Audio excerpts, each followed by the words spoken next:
தந்தை மகன் தூயாவின் பெயராலே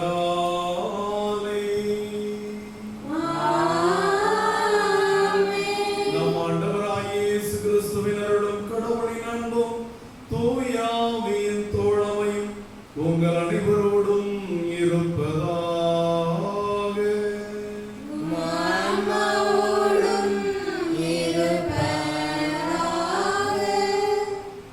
இயேசுவுக்கு பிரியமான ஆண்டவருக்கு தேவ பிள்ளைகளாக வாழ்கிற உங்கள் அனைவரையும் ஆண்டவருடைய பீடத்தை சுற்றி அவருடைய கல்வாரி பணியை நிறைவேற்ற அன்போடு அழைக்கிறேன். ஆண்டவருக்கு சொந்தமான தேவ பிள்ளைகளே, இன்றைய நற்செய்தியிலே ஆண்டவர் இயேசு ஆண்டவரே ஆண்டவரே என்று என்னை நோக்கி கூப்பிடுகிற எல்லாரும் விண்ணரசுக்குள் வரமாட்டார்கள், கடவுளுடைய வார்த்தையின்படி கடவுளுடைய திட்டத்தின்படி வாழ்கிறவர்களே இறையரசுக்குள் வருவார்கள் என்கிறார். இறை வார்த்தையை கேட்டு அதன்படி வாழ்கிறவர்கள் பாறை மீது வீட்டை கட்டியவர்களுக்கு ஒப்பானவர்கள் என்றும், இறை வார்த்தையை கேட்டுவிட்டு இஷ்டம் போல் வாழ்கிறவர்கள் மணல் மீது வீட்டை கட்டிய மூடர்களுக்கு ஒப்பும் என்றும் என்கிறார். இன்றைய நற்செய்தியானது ஆண்டவருடைய மழைப்பொழிவின் இறுதி பகுதியாக இருக்கிறது. 5வது அதிகாரம் மத்தேயு நற்செய்திகளை மழைப்பொழிவை தொடங்குகின்ற ஆண்டவர் 7வது அதிகாரத்தோடு முடிக்கிறார். அந்த மழைப்பொழிவின் இறுதியானது இன்று நமக்கு தரப்பட்டிருக்கிறது.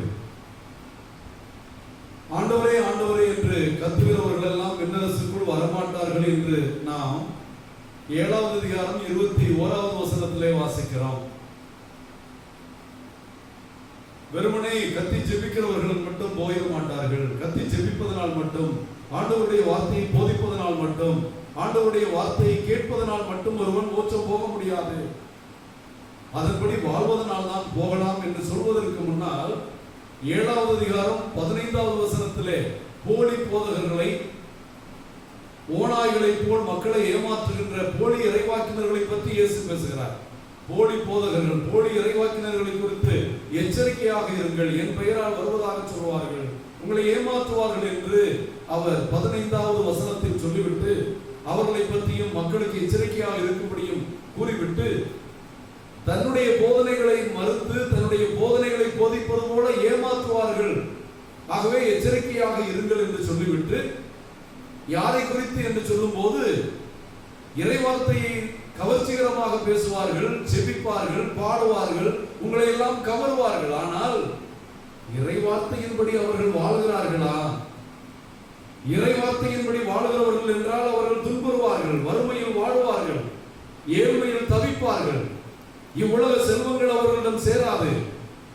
ஆண்டவர் சொன்னார், மண்ணுலகில் செல்வங்கள் சேர்க்க வேண்டாம், அங்கே புழு பூச்சிகள் அழித்துவிடும், விண்ணுலகில் உங்கள் செல்வத்தை சேர்க்கிறவர்களாக இருப்பார்கள். இன்றைக்கு இறை வார்த்தையை மணிக்கணக்காக போதிக்கிற பிரிந்த சபையினர், மோகன் சிங் லாசரஸ் போன்றவர்கள் எல்லாம் கோடிகளை இவர்கள் சேர்த்து வைத்திருக்கிறார்கள். ஆனால் ஆண்டவர் இயேசு எங்குமே போதிக்கும் போது கோடிகளை சேர்க்கவோ காணிக்கை கேட்கவோ இல்லை. இவருடைய வாழ்க்கையிலே இவர்கள் எத்தனை பேர் இந்த கொரோனாவிலே பாதிக்கப்பட்டவர்களுக்கு ஓடி ஓடி உதவி செய்து கொண்டிருக்கிறார்கள். கஜா புயல் வந்த போது இவர்கள் போய் சேர்ந்து நிவாரணங்களை கொடுத்த இடங்கள் எத்தனை.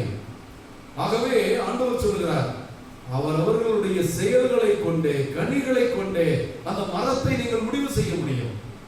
நம்முடைய வாழ்க்கை கிறிஸ்தவ வாழ்க்கை என்றால், கிறிஸ்துவின் போதனையின்படியான வாழ்க்கை என்றால், நம்முடைய விசுவாசம் கிறிஸ்துவை நம்புவதென்றால் கிறிஸ்துவின் போதனைப்படி வாழ வேண்டும். வெறுமனே நாங்கள் ஆண்டவரை நம்புகிறோம், விசுவாசத்தினால் வாழ்வான் செயலற்ற விசுவாசம் செத்த விசுவாசம் என்று அதிலே போய் வேதம் நமக்கு சொல்லுகிறது.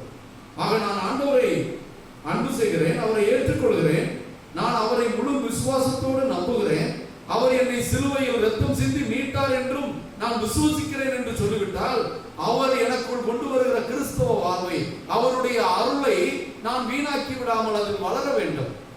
என் மீட்பை ஆண்டவருக்குள் நான் உறுதி செய்து தொடர்ந்து அருள் நிலையில் நிலைத்திருக்க வேண்டும். ஆண்டவர் என்னை மீட்டு விட்டார், நான் ஒன்றும் செய்ய தேவையில்லை, நான் ரட்சிக்கப்பட்டவன், நான் மீட்கப்பட்டவன் என்று சொல்லி இருந்தால், ஆண்டவர் எல்லாம் நமக்கு செய்து விட்டார், நம்மை மீட்டு விட்டார். விண்ணகத்தின் கதவு திறக்கப்பட்டது, விண்ணகத்திற்குள் நுழைவதும் அங்கே விண்ணகத்தில் நிலைத்திருப்பதும். ஆக விண்ணகத்தின் கதவு என்பது திருச்சபை, ஆண்டவருடைய சேனை என்பது திருச்சபை. இந்த திருச்சபையில் நிலைத்திருப்பதுதான், இந்த திருச்சபையில் நிலைத்து வாழ்வதுதான் நாம் இறுதி நாளிலே, நான் பசியாக இருந்தேன், நீங்கள் உணவு கொடுத்தீர்களா? நான் தாகமாக இருந்தேன், நீங்கள் எனக்கு தாகம் தீர்த்தீர்களா? அந்நியனாக இருந்தேன், என்னை வரவேற்றீர்களா?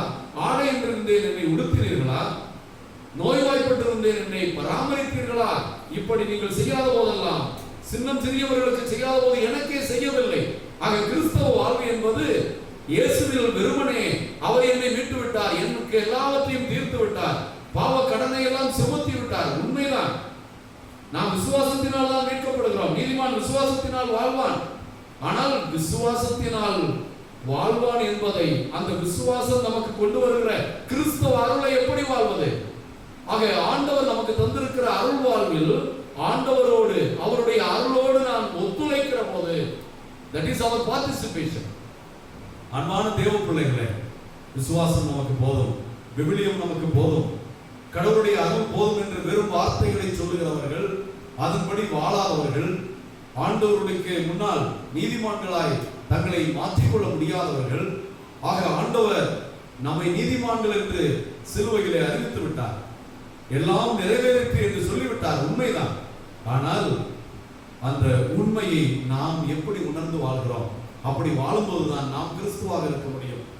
வாழ்வது நான் அல்ல, கிறிஸ்துவே என்னில் வாழ்கிறார் என்று சொல்லுகிற அளவிற்கு நாம் ஒப்புமைப்படுத்தவில்லை என்றால், ஆண்டவரோடு நம்மை ஒன்றாக சேர்த்துக் கொள்ளவில்லை என்றால், ஆக ஆண்டவர் சிலுவையிலே நம்மை மீட்டது விண்ணகத்தின் கதவுகளை திறக்க, அதன் வழியாக ஆண்டவருடைய சேனையாகிய படை வீரர்களுடைய கூட்டமாகிய திருச்சபையிலே நிலைத்திருக்க, திருச்சபையின் போதனைகளில் நிலைத்திருக்க, நம்முடைய அருள் வாழ்வில் அருட்சாதனங்கள், நற்கருணை, ஜெபமாலை, ஜெபம், பக்தி முயற்சிகள், புனிதருடைய வாழ்க்கை, இதையெல்லாம் படித்து நம்முடைய இறை வாழ்வுக்கான, ஆன்மீக வாழ்வுக்கான வழிகாட்டுதல்களை பெற்று, எல்லாவற்றையும் விட வேதத்தை ஆழமாக வாசித்து நம்மை அருளிலும் ஆண்டவருடைய விசுவாசத்திலும் நிலைத்திருக்க வேண்டும்.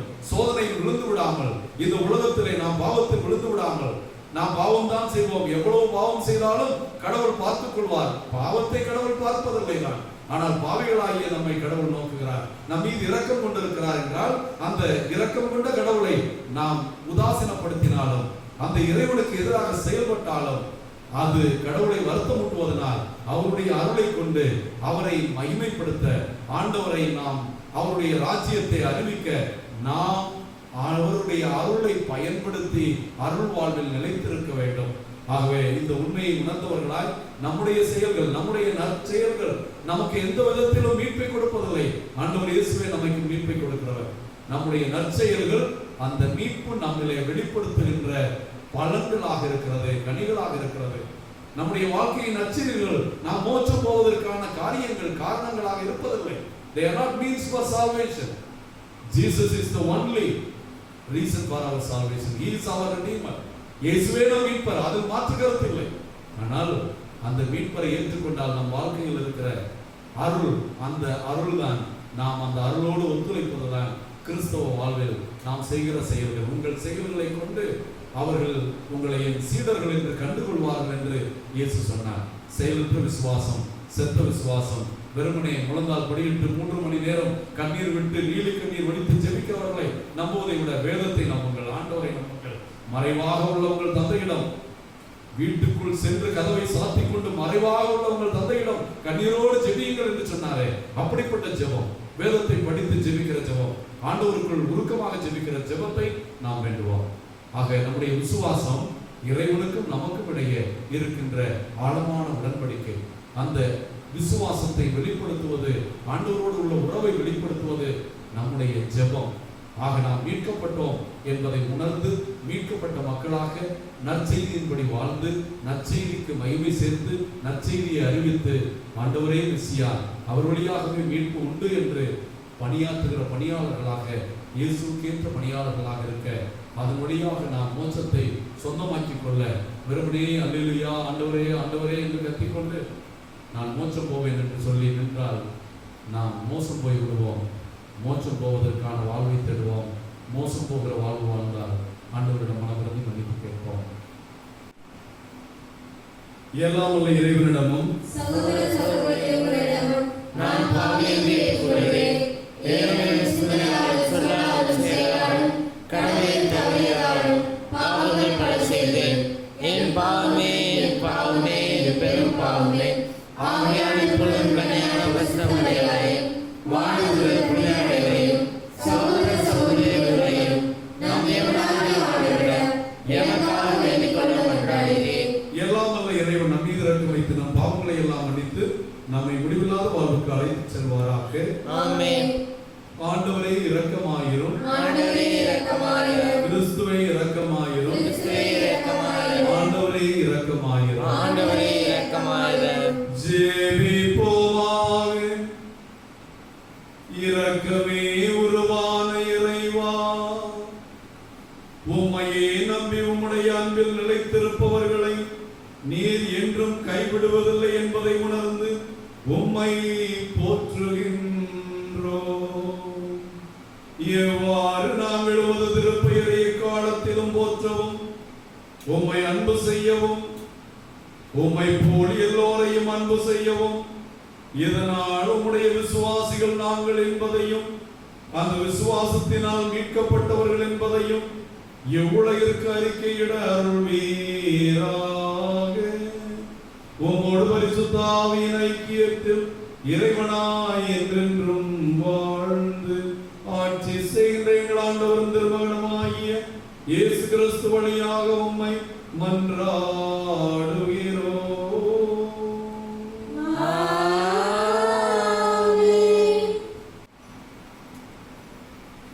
முதல் வாசகம்.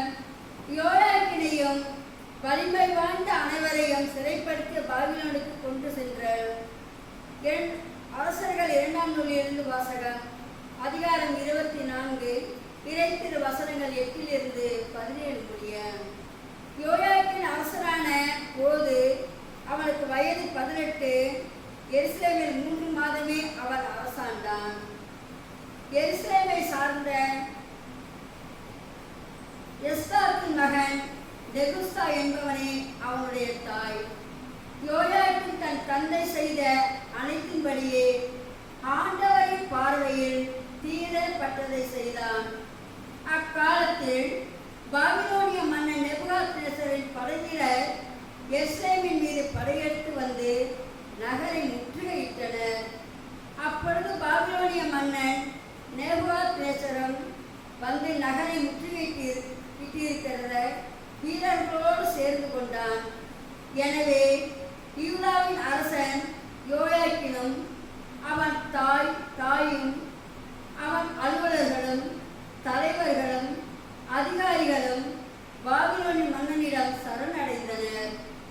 அவனை பாபிலோன் மன்னன் தான் ஆட்சியேற்ற 8ஆம் ஆண்டில் சிறைப்படுத்தினான். பின்பு அவன் ஆண்டவரின் இல்லத்திலும் அரண்மனையிலும் இருந்த செல்வங்களை எல்லாம் எடுத்து சென்றான். ஆண்டவர் உரைத்த வாக்கின்படி ஆண்டவரின் இல்லத்தில் இஸ்ரேலின் அரசர் சாலமோன் செய்து வைத்திருந்த எல்லா பொன்கலன்களையும் துண்டு துண்டாக்கினான். மேலும் அவன் எருசலேம் முழுவதையும் தலைவர்கள் அனைவரையும் ஆற்றல் வாய்ந்த 16,000 படை வீரர்களையும் சிற்ப கலைஞர்களையும் கொல்லர்களையும் நாடு கடத்தினான். நாட்டில் ஏழை மக்களை தவிர எவரையும் விட்டு வைக்கவில்லை. மேலும் அவன் யோயாக்கீனையும் அரசனின் தாயையும் மனைவியரையும் அவனுடைய அதிகாரிகளையும் நாட்டின் தலைவர்களையும் எருசலேமிலிருந்து பாபிலோனுக்கு நாடு கடத்தினான். மேலும் 3000 பேர்களை கொண்ட முழு படையையும் போர் திறனும் உடல் ஆற்றலும் கொண்ட 1000 தச்சர்களையும் கொத்தர்களையும் அவன் சிறைப்படுத்தி பாபிலோனுக்கு கொண்டு சென்றான்.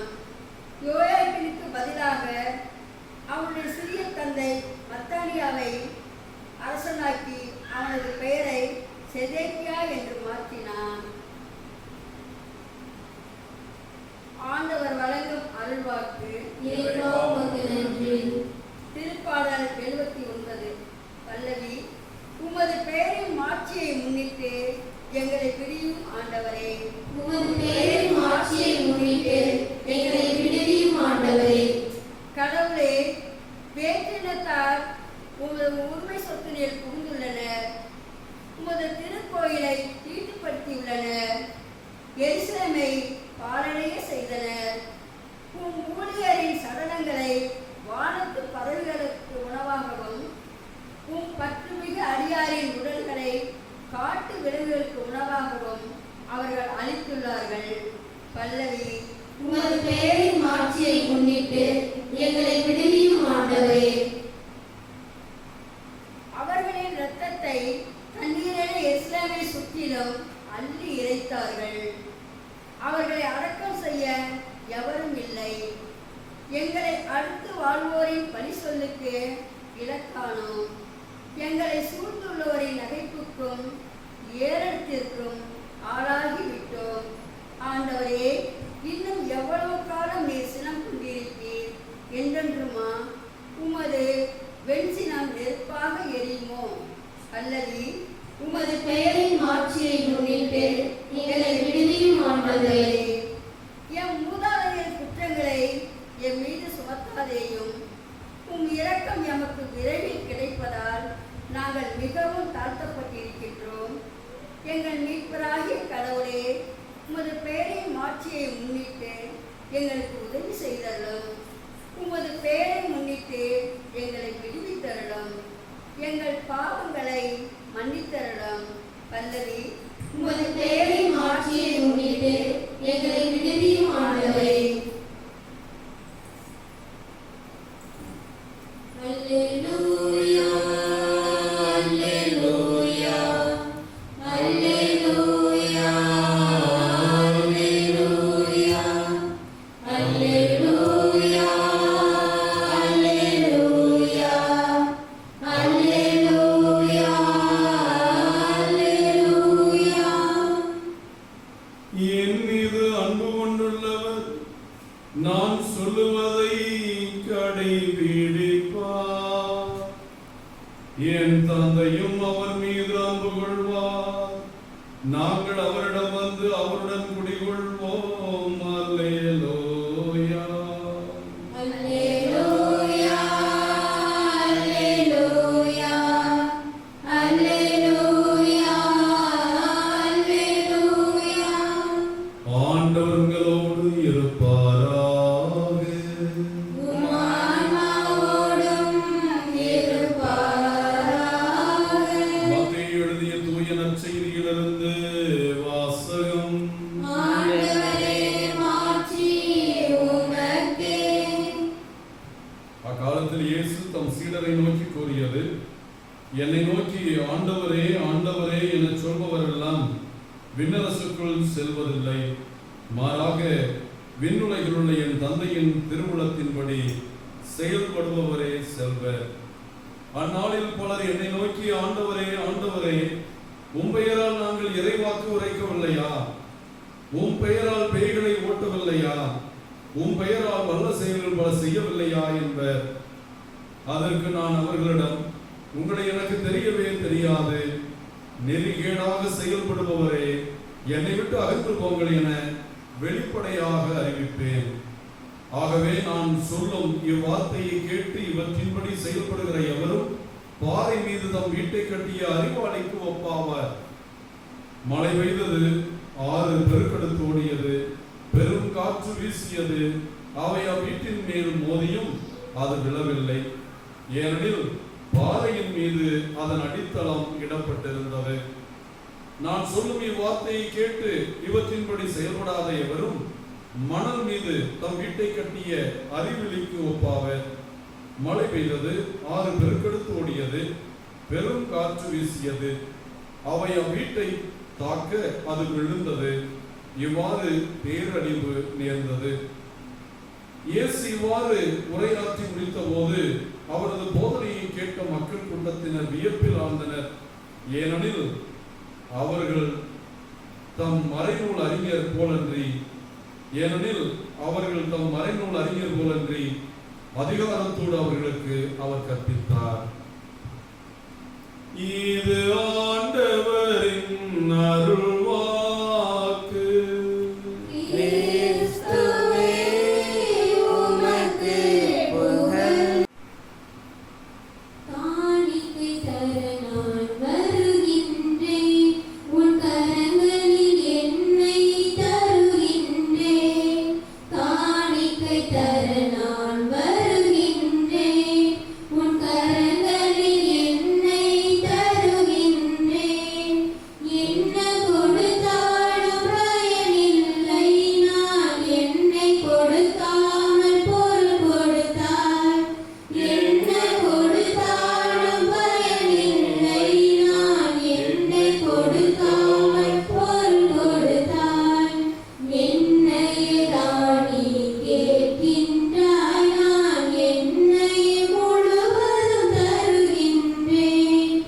என்னையே ராணி கேட்கின்றாய், நான் என்னையே முழுவதும் தருகின்றேன். காணிக்கை தர நான் வருகின்றேன், உன் கரங்களில் என்னை தருகின்றேன். காணிக்கை தர நான் வருகின்றேன். அன்புக்குரியவர்களே, என்னுடையதுமான ஆண்டவருக்கு பிரியமான இந்த திவ்யமான பலி எல்லாம் வல்ல தந்தையாகிய கடவுளுக்கு ஏற்றதாகபடி ஜெபியுங்கள். ஆண்டவர் தமது பெயரின் புகழ்ச்சிக்காகவும் மாட்சிக்காகவும் தமது நன்மைக்காகவும் புனித திராவின் அனைத்து நலனுக்காகவும் அது கையெழுத்து பலியை ஏற்றுக்கொள்வாராக. ஆண்டவரே, எங்களை உம்மோடு ஒப்புரவாக்கும் இப்புகழ்ச்சி பலியை ஏற்றருளும். அதனால் நாங்கள் தூயவராக்கப்பட்டு உம்மை மகிழ்விக்கும் எங்கள் மனங்களில் காணிக்கைகள் உமக்கு உகந்ததாகிட அருள்வீராக. எங்கள் ஆண்டவராகிய கிறிஸ்து வழியாக உம்மை மன்றாடுகிறோம்.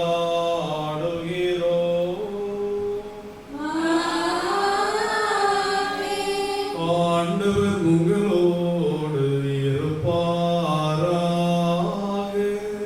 உம் ஆன்மாவோடும் இருப்பாராக. இதயங்களை மேலே எழுப்புங்கள். ஆண்டவரிடம் எழுப்பியுள்ளோம். நம் இறைவனாகிய ஆண்டவருக்கு நன்றி கூறுவோம். அது தகுதியும் நீதியுமானதே. ஆண்டவரே, தூயவரான தந்தையே, என்றும் உள்ள எல்லாம் வல்ல இறைவா, எந்நாளும் இவ்விடத்திலும் நாங்கள் உமக்கு நன்றி செலுத்துவது மெய்யாகவே தகுதியும் நீதியுமாகும். எங்கள் கடமையும் மீட்புக்குரிய செயலுமாகும். நாங்கள் வாழ்வதும் இயங்குவதும் இருப்பதும் உம்மிலேதான். இந்த உடலோடு வாழ்கையில் உமது பரிவிரக்கத்தின் பயன்களை மட்டுமே நாங்கள் நாள்தோறும் அனுபவிப்பதோடன்றி இப்பொழுதே நிலைவாழ்வின் பிணையையும் கொண்டுள்ளோம். ஏனெனில் உம் ஆவியாரின் முதற்கனிகளை பெற்றுள்ள நாங்கள் பாஸ்கா மறை நிகழ்வின் பயன் எங்களுக்கு என்றும் உண்டு என நம்புகின்றோம். அந்த ஆவியார் வழியாகவே நீர் இயேசுவை சாவினின்று உயிர்த்தெழச் செய்தீர். ஆகவே நாங்கள் வானதூதர் அனைவரோடும் சேர்ந்து உம்மை புகழ்ந்து போற்றி அக்களித்து கொண்டாடி ஆர்ப்பரித்து பாடுவதாவது. தூயவர் தூயவர் தூயவர், வான்படைகளின் கடவுளாம் ஆண்டவர். விண்ணகமும் மண்ணகமும் உமது மாட்சியால்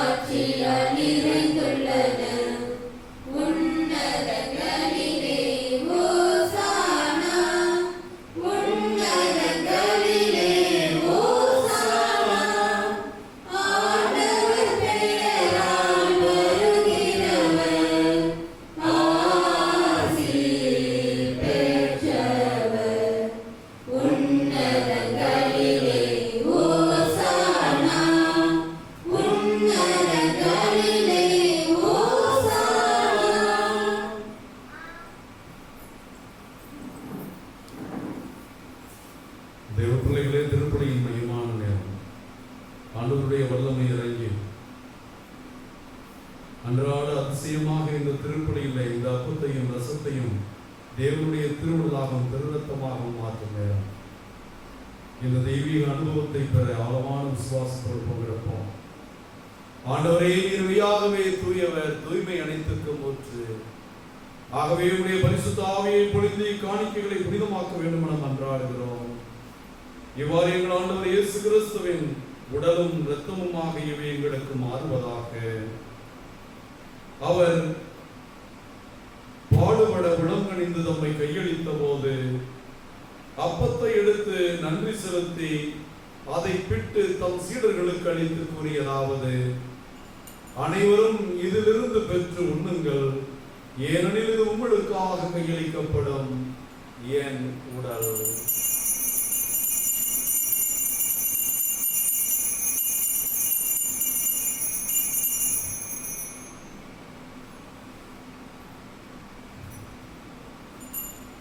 அவ்வண்ணமே இரவு விருந்தை அருந்திய பின் கிண்ணத்தை எடுத்து மீண்டும் உமக்கு நன்றி கூறி தம் சீடர்களுக்கு அளித்தவர் கூறியதாவது: அனைவரும் இதிலிருந்து பெற்று பருகுங்கள், ஏனெனில் இது புதிய நிலையான உடன்படிக்கைக்குரிய என் இரத்தத்தின் கிண்ணம். இது பாவ மன்னிப்புக்கென்று உங்களுக்காகவும் பலருக்காகவும் சிந்தப்படும். இதை நினைவாக செய்யுங்கள்.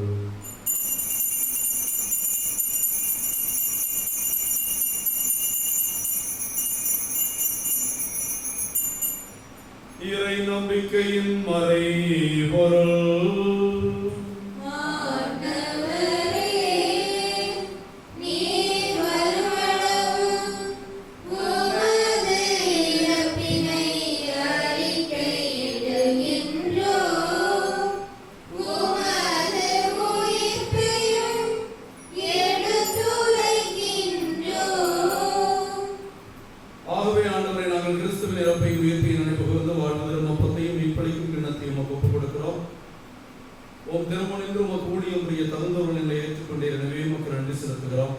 மேலும் கிறிஸ்துவின் உடல் இரத்தத்தில் மகிழும் எங்களை தூய ஆவியார் ஒன்று சேர்க்க வேண்டும் நம்மை தாழ்மையுடன் மன்றாடுகிறோம்.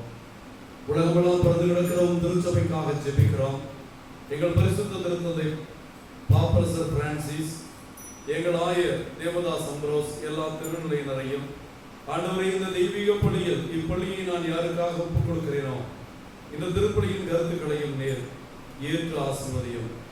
எப்பங்கு மக்களையும் இப்பங்கின் கருத்துக்களையும் கொரோனா நோயாளிகளையும் பாதிக்கப்பட்டிருக்கிற எல்லா மக்களையும் பயத்திலும் அச்சத்திலும் வாடுகிற எல்லாரையும் உம்முடைய பரிவிரக்கத்திலும் பேரன்பிலும் அன்பின் நிறைவை அடைய செய்திருடும். உயிர் திருவோம் என்ற எதிர்நோக்கோடு துயில் கொள்ளும் எல்லா சகோதர சகோதரிகளையும் இந்த கொரோனா தொற்றிலும் மற்ற விதங்களிலும் மரித்து போன எல்லா பிள்ளைகளையும் விண்ணக ராஜ்யத்தில் ஏற்றுக்கொள்ளும். எங்கள் அனைவரும் மீதும் இரக்கமாயிரும். கடவுளின் கண்ணித்தாயான மாட்சிமைக்குரிய பெரும் துன்ப முடிச்சுகளை அவருக்கும் அறியா அவருடைய அன்பு கணவரான எங்கள் பாதுகாவலர் கடவுளின் புனித சூசையப்பர் இயேசுவின் திருத்தூதர்கள் இவ்வுலகிலும் மகோனோராயிருந்த புனித அனைவருடனும் நாங்கள் நிலைவாழ்வில் பங்கு கொள்ளும் தகுதி பெற்று உம் திருமகன் இயேசு கிறிஸ்து வழியாக உம்மை புகழ்ந்தேற்கும் மறுமருள உம்மை தாழ்மையாய் வேண்டுகிறோம்.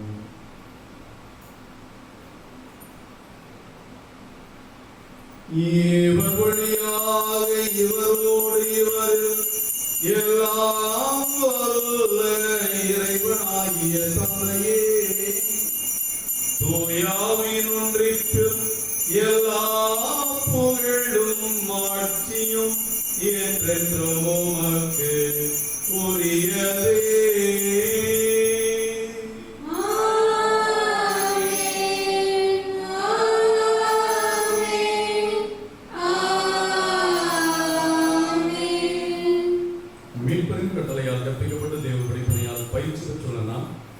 நம் ஆண்டவர் கற்பித்த ஜெபத்தை கொரோனாவில் இருந்து முழு விடுதலைக்கும் நம் குடும்பங்களுக்கு அமைதியும் நம் பங்கின் கருத்துக்கள் நிறைவேறவும் இத்திருத்தலத்தின் வளர்ச்சிக்கு தடையாக இருக்கிற எல்லாம் நீங்கி இதன் மகிமை ஆண்டவரால் வெளிப்படவும் கரங்களை விரித்து உருக்கமாக ஜெபிப்போம்.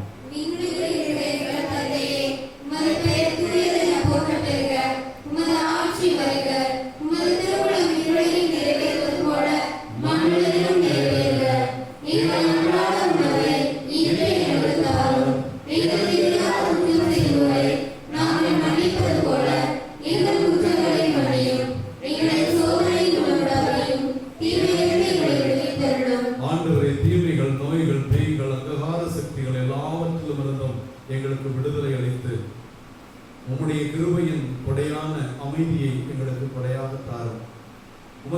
இரக்கத்தினால் பாவத்திலிருந்து நாங்கள் முற்றிலும் விடுதலை பெற்றவர்களாய் இம்மண்டலத்தில் எந்த கவலையும் பயமும் இல்லாமல் நலமாய் இருப்போமாக. நாங்கள் நம்பியிருக்கும் பேருந்து வாழ்வையும் எங்கள் ஆண்டவர் இயேசுவின் இரண்டாம் வருகையும் மகிழ்ச்சியோடு எதிர்பார்த்திருக்கின்றோம். ஆட்சியும் வல்லமையும் ஆட்சியும் என்றென்றும் உமதே. ஆண்டவராகிய இயேசு கிறிஸ்துவே, அமைதியை உங்களுக்கு விட்டுச் செல்கிறேன், என் அமைதியை உங்களுக்கு தருகிறேன் என்றும் சீடர்களுக்கு வாக்களித்தீரே. எங்கள் குற்றங்கள், குறைகள், பாவங்கள், பலவீனங்களை எல்லாம் பாராமல் இறைவார்த்தையை கேட்டு வாசித்து ஆனால் அதன்படி வாழாமல் இருந்த எங்களுடைய வாழ்வற்ற விசுவாசத்தையும் நினைத்து மனம் வருத்துகிறோம்.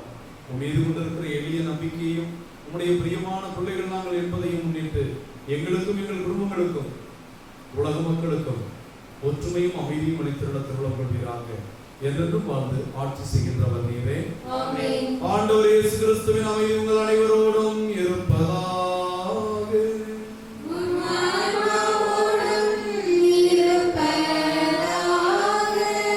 தேவ பிள்ளைகளை நாம் நம் ஆண்டவரிடமிருந்து பெற்றுக்கொண்ட அமைதியை ஒருவருக்கொருவர் மகிழ்ச்சியோடு பகிர்ந்து கொள்வோம். அமைதி. உலகின் பாவங்களை போக்கும் இறைவனின் செம்மறியே, எங்கள் மேல் இரக்கமாயிரும். உலகின் பாவங்களை போக்கும் இறைவனின் செம்மறியே, எங்கள் மேல் இரக்கமாயிரும். உலகின் பாவங்களை போக்கும் இறைவனின் செம்மறியே, எங்களுக்கு அமைதி அளித்தருளும். இதோ இறைவனின் செம்மறி, இது உலகின் பாவங்களை போக்குகிற நம் ஆண்டவர். இந்த ஆண்டவருடைய கல்வாரி பலியின் வழியாகவே நாம் ரட்சிக்கப்பட்டோம். இவர் வழியாகவே நமக்கு மீட்பு உறுதி செய்யப்பட்டிருக்கிறது. அவர் நமக்காக பெற்று தந்த மீட்பை நாம் சொந்தமாக்கிக் கொள்ள அவர் நமக்கு கொடுத்திருக்கிற தேவ அருளை வீணாக்காமல் இருக்க வேண்டும் என்று நாம் அழைக்கப்படுகிறோம். அருளிலே நிலைத்திருக்க, ஆண்டவருடைய அருளை மேலும் பெற்றுக்கொள்ள நமக்கு காரணமாக இருக்கிற இந்த திவ்ய நற்கருணை விருந்தில் கலந்து கொள்கிற நாம் அனைவரும் பேர் பெற்றோம். நான் தகுதியற்றவர், ஆனால் ஒரு வார்த்தை மட்டும் சொல்லியிருந்தால் எனது ஆன்மா நலமடையும். கிறிஸ்துவின் திருவுடலும் திருரத்தமும் இதை உட்கொள்ளும் எனக்கு உங்களுக்கும் நித்திய வாழ்வளிப்பதாக.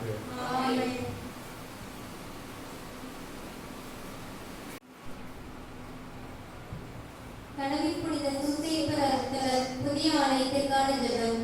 வானக தந்தையே, அறிவனம் கடவுள் புனித சூசையப்பர் பங்கின் மீதும் அர்த்தத்தின் இறைமக்கள் மீதும் பொழிந்து வரும் அது கிருபைக்காகவும் ஆசீர்வாதத்திற்காகவும் நன்றி கூறுகின்றோம்.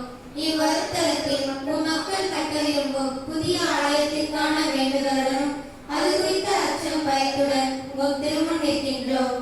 நீர் எங்களோடும் என் பங்கு மக்கள் வருத்தல பக்தர்களுடன் இந்நாள் வரை உடனிருந்து வந்துள்ளதும் இனியும் உடனிருப்பீர் என்ற உறுதியான இறை நம்பிக்கையும் எங்களை கலக்கமின்றி நம்பிக்கையுடன் புதிய ஆலய பணியில் ஈடுபட தூண்டுகிறது.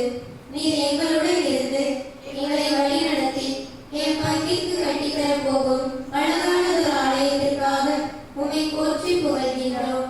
உம்மை பிரிந்து எங்களால் எதுவும் செய்ய இயலாது. உம்மால் எல்லாம் கூடும் என்று விசுவசிக்கின்றோம்.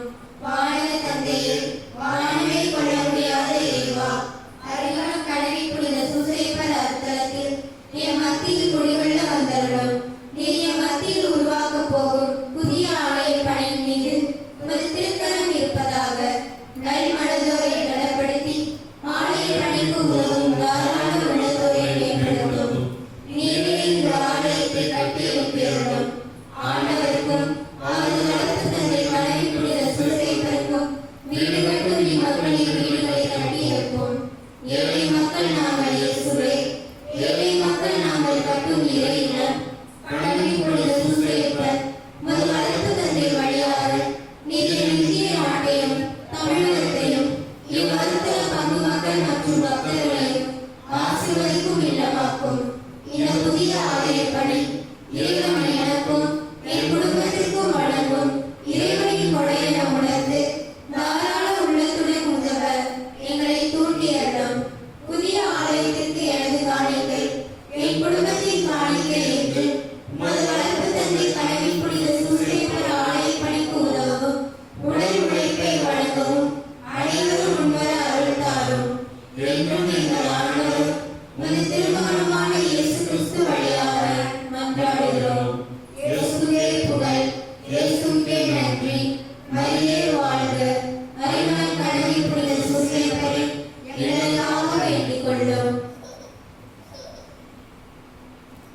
ஆண்டவரே, எல்லா உயிரினங்களின் கண்களும் உண்மையை நம்புகின்றன. தக்க வேளையில் நீரை அவற்றுக்கு உணவளிக்கிறேன். நன்றி கூறி மன்றாடுவோமாக. பேரிரக்கமுள்ள ஆண்டவரே, உம் திருமகனின் உயர் மதிப்புள்ள உடலாலும் இரத்தத்தாலும் ஊற்றம் பெற்று புதுப்பிக்கப்பட்ட உம் பிள்ளைகள் உமது கனிவை கெஞ்சி கேட்கின்றோம். இறை பற்றுடன் நாங்கள் அடிக்கடி நிறைவேற்றும் இப்பலியின் பயனாக அச்சமற்றும் விசுவாசிகளாய் வாழ எங்களுக்கு அருள்வீராக. எங்கள் ஆண்டவராகிய கிறிஸ்து வழியாக உம்மை மன்றாடுகிறோம்.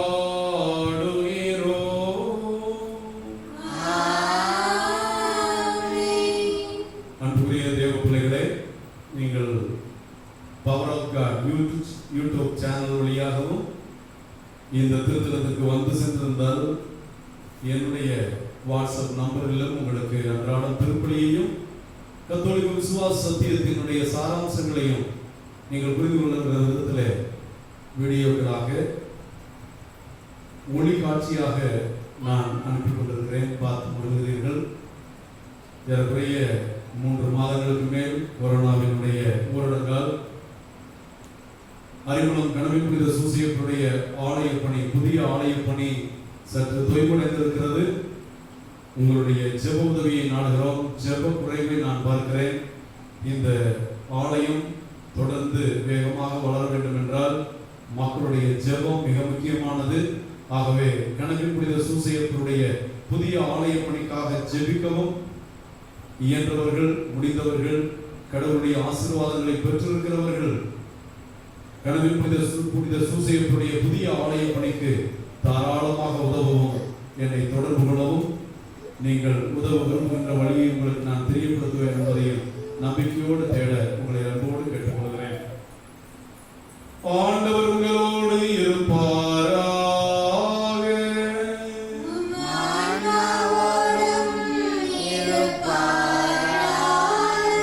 எல்லாம் வல்ல இறைவன் பிதா, சுதன், பரிசுத்த ஆவி உங்களையும் உங்கள் குடும்பங்களையும் கனவின் புனித சூசியப்பர் வழியாக ஆசீர்வதிப்பாராக.